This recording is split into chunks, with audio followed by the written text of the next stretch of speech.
우리는 하이엔드 브랜드가 슈퍼히어로 캐릭터나 인플루언서들과 시계를 만드는 시대를 살고 있습니다. 다들 SNS의 피드에서 살아남기 위해서 좀 더 젊은 세대에 어필하기 위해서 안간힘을 쓰는 듯합니다.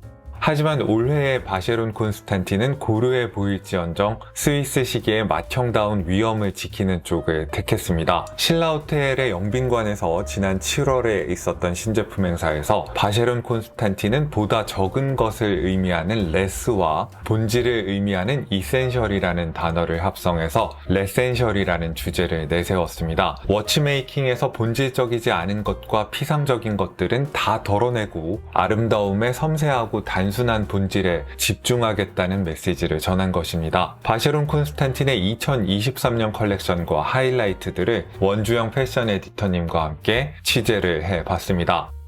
바쉐론 콘스탄틴이 올해 좀 더 스포트라이트를 받기를 원했다면 작년 최고의 화제작이었던 투투투를 스틸 케이스로 변주하기만 해도 충분했을 겁니다. 아니면 그 못지않게 하이프된 오버시즈 컬렉션을 전면에 내세웠어도 충분히 뜨거웠을 겁니다. 그러나 많은 이들의 예상을 깨고 올해의 이 브랜드는 레트로그레이드라는 시그니처 컴플리케이션을 주인공으로 부각시켰습니다. 레트로그레이드란 시계 바늘이 온전하게 다이얼을 한 바퀴 회전하는 대신에 측정해야 될 구간에 따라서 끝으로 갔다가 시작점으로 한 번에 돌아와서 다시 작동하는 구조의 디스플레이를 일컫습니다. 바쉐론 콘스탄틴은 이 레트로그레이드 디스플레이가 가진 마법적인 분위기를 활용하는데 누구보다도 탁월한 시계 브랜드입니다. 1920년대의 아르데코 클락이나 1930년대의 회중시계 브라앙 레어에서부터도 범상치 않은 분위기가 전해집니다. 1940년대에는 돈판초라는 별명을 가진 손목시계도 있었고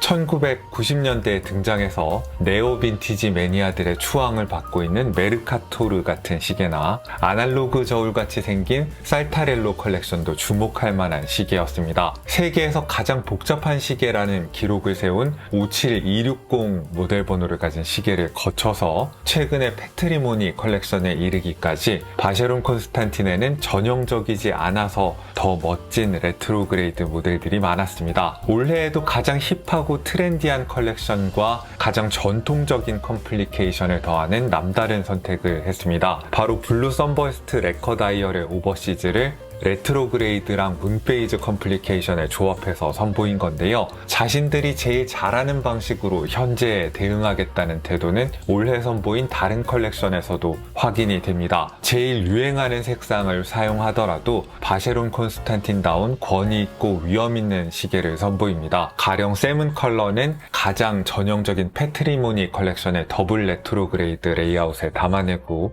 그린 컬러는 그 어느 때보다 침착한 타임 온리 트루비용에 담아내는 시기입니다. 바쉐론 콘스탄틴의 장기를 한 군데에 다 모은 듯한 흥미로운 시계도 있습니다. 오늘 가장 먼저 집중적으로 살펴볼 트레디셔널 트루비용 레트로그레이드 오픈페이스라는 시계는 이름대로 레트로그레이드와 오픈워크 다이얼 거기에 트루비용까지 합쳐진 시계입니다. 다른 컬렉션들을 이해하기에도 좋은 모델이고 앞으로 다른 브랜드들에게도 큰 영향을 미칠 시계라서 먼저 살펴볼 가치가 있다고 생각했습니다. 2023년 8월 기준으로 리테일가는 2억 5천만 원인 시계인데요. 시청 시점에서의 정확한 가격은 자막에 나오는 번호로 문의를 해보시기 바랍니다. 로즈골드 케이스와 그레이 다이얼의 색상 조합 때문인지 아니면은 오픈워크 다이얼을 구성한 실험적인 형태 때문인지 고전적이라기보다는 모던한 아우라를 많이 풍기는 시계인데요. 그럼에도 자세히 살펴보시면은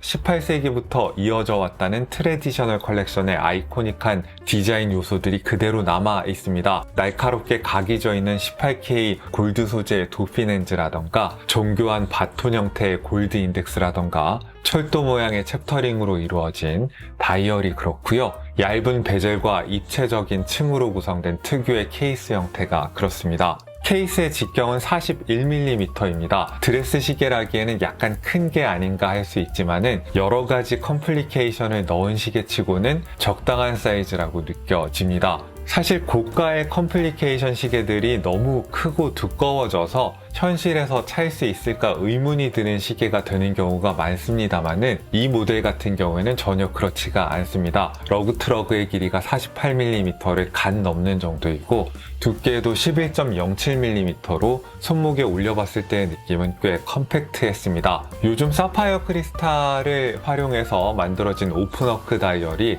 하이엔드 브랜드들 사이에서 다시 한번 유행을 일으키는 듯한데요. 이 시계의 특징이라면은 오픈워크 다이얼이 여러 개의 파트로 구성되어 있어서 다른 브랜드가 선보이는 유사 모델들에 비해서 좀 더 입체적이고 정교한 인상을 갖고 있습니다. 몇 년 전에 선보인 트레디셔널 트윈비트 퍼페추얼 캘린더 모델이나 작년에 선보인 트레디셔널 컴플릿 캘린더 오픈 페이스 모델, 그리고 올해 내놓은 이 모델에 이르기까지 최근 바쉐론 콘스탄틴이 내놓은 오픈워크 다이얼에서 꾸준히 같은 기조를 확인하실 수 있을 겁니다. 엔진으로 활용되어 있는 2162R31 무브먼트는 2018년에 처음 소개됐던 2160 오토매틱 투르비용 무브먼트에다가 레트로그레이드 메커니즘을 얹은 것입니다. 이 시계의 독특한 점이라면은 투르비용 무브먼트 베이스 위에 올려진 다이얼의 아래층이 그 자체로 레트로그레이드 메커니즘을 올리기 위한 플레이트로 기능하는 독특한 구조를 가지고 있다는 것입니다. 아래층 다이얼에서 수직 방향에 브러쉬가 가해져 있는 이 상단 부분이 바로 레트로그레이드 메커니즘이 올려지는 부분이고요. 베이스에 있는 투르비용을 노출하는 하단 부분은 전통적인 직선의 기호쉐 패턴으로 장식을 했습니다. 주로 사파이어 크리스탈로 이루어져 있는 위층의 다이얼은 레트로그레이드 디스플레이를 위해서 일부분만 18K 골드 소재의 플레이트를 남겨놓았는데요. 여기도 직선의 기호쉐 패턴이 뻗어나가는 형태로 장식을 했습니다. 다이얼이 다층으로 구성되어 있고 여러 패턴들이 머신을 통해서 수작업으로 새긴 것들이기 때문에 유리에 대강 무늬를 붙이거나 유리에다 직접 색상을 입힌 어설픈 오픈워크 다이얼과는 비교할 수 없는 깊이감과 영롱함이 있습니다. 샌드위치 형태로 구성된 다이얼 사이에 들어가 있는 레트로그레이드 메커니즘은 완벽하게 노출이 되어 있습니다. 바쉐론 콘스탄틴은 예전에도 모델 번호 47, 247 같은 모델들을 통해서 레트로그레이드와 오픈워크 다이얼을 결합한 바 있었는데요. 이번 모델 같은 경우에는 사용자가 좀 더 직관적으로 레트로그레이드의 구동 방식을 감상할 수 있도록 렉이나 스프링, 톱니의 형태들을 좀 더 컴팩트하게 정리했습니다. 그래서 아무 의미 없는 부품들이 노출되어 있는 모습이 아니라 날짜 기능을 조작할 때마다 레트로그레이드 날짜침의 움직임을 통제하는 렉과 레버가 달팽이처럼 생긴 부품의 형태를 따라서 상호작용하는 모습을 좀 더 몰입해서 감상할 수 있게 됐습니다. 시선을 다이얼의 하단으로 옮겨서 투르비용 케이지 쪽으로 보시면은 이 시계의 투르비용 케이지는 하이엔드 브랜드의 투르비용에서 기대할 수 있는 우아함과 섬세함, 그리고 개성을 집약적으로 보여줍니다. 말테크로스라는 상징을 테마로 삼아서 투르비용을 장식을 했는데요. 굉장히 얇은 부품임에도 불구하고 모서리마다 분명하게 베벨링을 했습니다. 당연하게도 장인이 오랜 시간을 거쳐서 손으로 작업을 한 것이고요. 무브먼트가 전반적으로 피니시가 뛰어나지만은 이 투르비용 케이지 부분의 피니시는 무브먼트 전반의 피니시보다 더 한 단계 높은 수준을 보여주는 게 멋지다는 생각이 듭니다. 투르비용 브릿지는 아주 멋지게 커브를 넣었고요. 잘 폴리시가 되어 있습니다. 투르비용 주변에 스몰 세컨드처럼 철도 모양의 챕터링이 있는 게 이상하다고 여겨질 수 있는데요. 사실 투르비용을 스몰 세컨드처럼 읽으실 수도 있습니다. 4개의 나사가 들어가 있는데 그중 하나가 그레이색으로 도금이 되어 있고 화살표가 달려있는 게 보이시죠? 이게 사실상의 초침으로 기능할 수 있습니다. 이런 의외의 기믹이 이 시계를 더 매력적으로 만들어주는 부분이기도 합니다.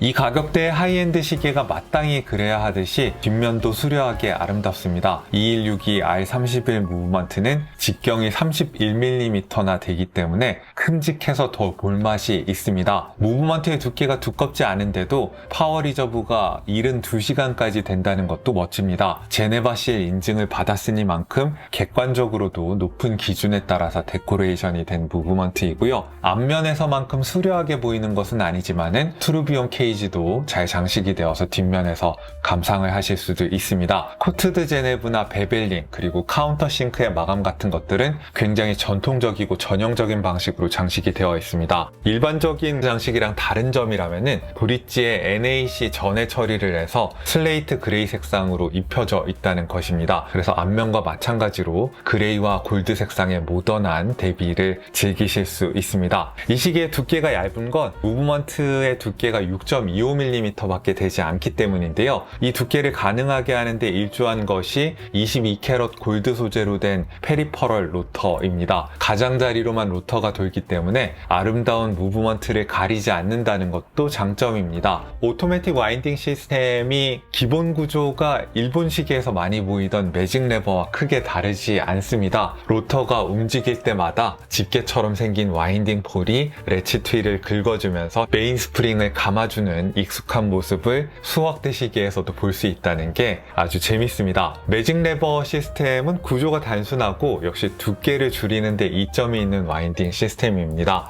그래서 요즘 하이엔드나 럭셔리 시계에서 이 시스템과 유사한 와인딩 구조를 채택하는 경우가 늘고 있다고 해요. 자, 이렇게 해서 레트로그레이드 오픈워크 다이얼 투르비용 바쉐론 콘스탄틴의 시그니처 요소들이 다 결합이 된 시계를 살펴봤는데요. 이 레트로그레이드 메커니즘은 올해 주요 컬렉션에서 공통적으로 확인되는 요소라서 오픈워크 다이얼로 작업이 된 이 모델부터 제일 먼저 보여드렸습니다. 다음으로 보여드릴 오버시즈 레트로그레이드 문페이즈 모델 같은 경우에는 서두에서 말씀드린 것처럼 오버시즈라는 우리 시대의 가장 핫한 모델과 레트로그레이드라는 가장 전통적인 컴플리케이션을 결합했다는 점에서 의외성이 있습니다. 가격은 2023년 8월 기준으로 6,500만 원대고요. 오버시즈 컬렉션을 통틀어서 그리고 바쉐론 콘스탄틴의 스포츠 시계 라인업을 통틀어서 레트로그레이드 컴플리케이션이 들어간 건 이번이 최초라고 하는데 레이아웃은 낯설지 모르겠지만은 사이즈는 오버시즈의 팬분들이라면 상당히 익숙하게 느껴지실 겁니다. 케이스 직경이 41mm에 두께는 10.48mm이고요. 컬렉션에서 가장 인지도가 높고 인기 있는 블루 선버스트 레커 다이얼을 채택하고 있습니다. 50m 방수 모델에다가 가격대도 가격대인지라 사실 정말로 스포츠 시계로 활용하시는 분들은 많지 않으리라 생각하는데요. 레트로그레이드 날짜침이 폴리시된 말테크로스 로고 위를 오가는 모습이 오버시즈 컬렉션에 클래식다운 품위를 더해주는 것 같습니다. 그동안 오버시즈가 나한테 너무 어리고 날렵한 게 아닌가라는 생각을 하신 분들이 있다면은 한 번쯤 더 들여다보게 만드는 매력이 있는 시계라고 생각합니다. 이걸로 충분하지 않다면은 다이얼 하단에 있는 문페이즈 창과 에이지 오브 문 인디케이터의 클래식한 조합이 카운터 펀치를 날리지 않을까 생각이 되네요. 122년마다 한 번만 맞춰주면 되는 아주 정확한 문페이즈 컴플리케이션이라고 하고요. 레트로그레이드 메커니즘의 속살은 앞서 살펴본 트레디셔널 투르비온 모델과 거의 차이가 없습니다. 초침이 없는 무브먼트라서 진동수가 큰 의미가 없다는 걸 생각하면은 무브먼트의 파워 리저브가 40시간에 그친다는 건 아쉽다고 느끼실 분들도 있을 것 같습니다. 그러나 이 가격대의 스포츠 시계에서 사실 스펙은 약간은 무의미한 면도 있습니다. 결국은 브랜드와 컬렉션의 디자인에 대한 선호도 그리고 피니시가 더 중요한 요소로 작용하지 않을까 생각이 되는데요. 오버시즈 컬렉션은 어떤 일체형 브레이슬릿 스포츠 시계들보다 쉬운 스트랩 교체 시스템과 편리한 미세 조정 기능을 갖고 있기도 합니다. 이 모델도 마찬가지고요. 이날 같이 취재를 갔던 원주영 기자님을 포함해서 제 주변의 30대, 40대 남성분들에게 가장 선호도가 높은 시계는 패트리모니 레트로그레이드 데이데이트 모델이었습니다. 2023년 8월 기준으로 가격은 9,200만 원이고요. 아마 더블 레트로그레이드가 들어간 패트리모니는 이 브랜드의 팬이라면은 이미 보셨을 조합이겠지만은 좀 더 트렌디한 세븐 컬러로 소화했다는 게 전형성을 벗어나는 지점입니다. 42.5mm 직경의 플래티넘 케이스인데요. 드레스 시계 포맷으로 즐기기에는 너무 큰 게 아닌가라는 생각이 드는 것도 사실입니다. 그러나 대신에 이 시계의 하이라이트인 두 개의 레트로그레이드 인디케이터를 좀 더 큼직하게 감상할 수 있게 됐다는 장점도 생겼습니다. 굴곡이진 컨벡스 다이얼에 선버스트 세틴 피니싱을 가해서 빛에 멋지게 반응하도록 했고요. 다이얼의 곡률에 맞춰서 곡선의 화이트 골드 인덱스와 구부러진 분침을 세팅하는 섬세한 디테일을 갖췄습니다. 미니 트랙에도 다이아몬드처럼 잘 폴리시된 원형의 화이트 골드 펄들이 둘러가면서 부착되어 있어서 미니멀해 보이는 레이아웃 안에서도 정교하고 아름다움을 갖춘 다이얼이 완성되어 있습니다. 이 모델에 한해서만큼은 말테크로스 로고에 두 가지 방식의 피니시가 들어가 있어서 빛에 좀 더 영롱하게 반응하는 모습을 보실 수도 있고요. 세븐 다이얼이 잘못 만들면 고루한 느낌이 들 때가 있는데 블루 컬러를 적절하게 사용해서 좀 더 젊고 밝은 느낌도 함께 갖고 있습니다. 거기에 블루 레더 스트랩까지 매칭을 해서 역시 바쉐론 콘스탄틴 정도가 되면은 색상을 쓰는 것도 예사롭지 않구나라는 감탄이 나오게 합니다. 시간당 28,800K 진동수의 40시간의 파워 리저브를 갖고 있습니다. 스펙은 앞서 살펴본 오버시즈 레트로그레이드 문페이지와 크게 다르지 않지만은 뒷면의 로터가 좀 더 스켈레톤화가 되어 있어서 제네바실 인증을 받은 무브먼트를 좀 더 자세하게 감상할 수 있게 되었다는 장점이 있습니다.